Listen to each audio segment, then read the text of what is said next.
வணக்கம் மக்களே, gas cylinder வைத்துள்ள அனைவருக்குமே சில முக்கியமான புதிய அறிவிப்புகள் வெளியாயிருக்கு. கேஸ் சிலிண்டர் விலை முதற்கொண்டு இவர்களுக்கெல்லாம் சிலிண்டர் ரத்தாக போகுது அப்படின்ற அறிவிப்பு வரையும் சில முக்கியமான அறிவிப்புகள் தான் இந்த வீடியோவில் நாம பார்க்க போறோம். ஸோ முடிஞ்ச அளவு ஸ்கிப் பண்ணாம வீடியோ முழுமையா பாருங்க. அண்ட் நம்ம சேனலை ஃபர்ஸ்ட் டைம் பாக்குறீங்கன்னா மறக்காம லைக் பண்ணிட்டு உங்களோட சப்போர்ட்டை மட்டும் கொடுத்துருங்க. இப்ப வாங்க வீடியோக்குள்ள போயிடலாம். கேஸ் சிலிண்டரை பொறுத்தவரை 14 கிலோ எடை கொண்ட கேஸ் சிலிண்டர், 19 கிலோ எடை கொண்ட கேஸ் சிலிண்டர் வீட்டிற்கு மற்றும் வணிக பயன்பாட்டிற்குன்னு 2 வகையான சிலிண்டர்கள் இருக்கு. இதுல மாதமே கச்சா எண்ணெயின் விலையை பொறுத்து கேஸ் சிலிண்டர்களோட விலையானது மாற்றம் செய்யப்பட்டே வரும். அதனை போலவே இப்போ 14 கிலோ எடை கொண்ட சிலிண்டரோட விலையில எந்த ஒரு மாற்றமும் இல்லாம போன மாதம் விற்ற 957.50 காசுகளுக்கு இந்த மாதமும் விற்கப்படும் சொல்லியிருக்காங்க. 19 கிலோ எடை கொண்ட சிலிண்டரோட விலையில கிட்டத்தட்ட 200 ரூபாய் இந்த மாதம் குறைக்கப்பட்டு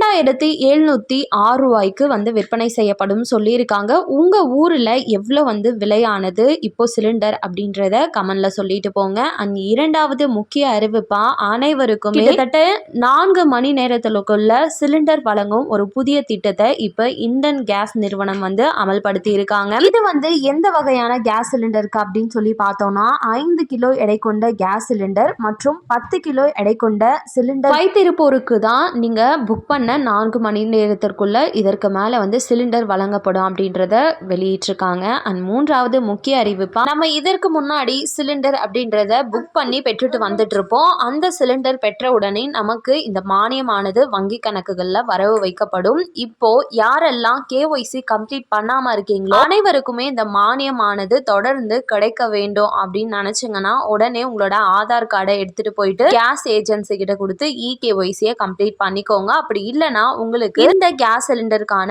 மானியம் தொடர்ந்து கிடைக்காது அப்படின்றத மத்திய அரசு இப்ப தெளிவா அறிவுறுத்தி இருக்காங்க. இது மட்டும் இல்லாம இந்த சிலிண்டர் டெலிவரி செய்யப்படும் போது முறைகேடுகளை தவிர்க்கிறதுக்காக பதிவு செய்யப்பட்ட மொபைல் எண்ணுக்கு ஒரு OTP-யை வச்சுதான் இப்ப சிலிண்டர் டெலிவரி அப்படின்றது நடந்துட்டு இருக்கு. இது இன்னுமே இந்த விதிமுறையை மேலும் இந்த மாதம் முதல் ரொம்ப தீவிரமா கண்காணிப்போம் அப்படின்றத சொல்லி இருக்காங்க. பார்த்துட்டு இருக்கவங்க ஊர் சைடு இப்பவுமே சிலிண்டர்கள் பிளாக்ல வாங்கப்படுதா இல்லையா அப்படின்னு கமெண்ட்ல சொல்லிட்டு போங்க. கண்டிப்பா இந்த அறிவிப்பு அனைவருக்கும் பயனுள்ளதா இருக்கும் நம்புறேன். மேலும் அரசாங்கம் அறிவிக்கிற அனைத்து உண்மையான அப்டேட்களையும் உடனுக்குடனே தெரிஞ்சுக்க தொடர்ந்து நம்ம சேனலை ஃபாலோ பண்ணி சப்ஸ்கிரைப் பண்ணி வச்சுக்கோங்க.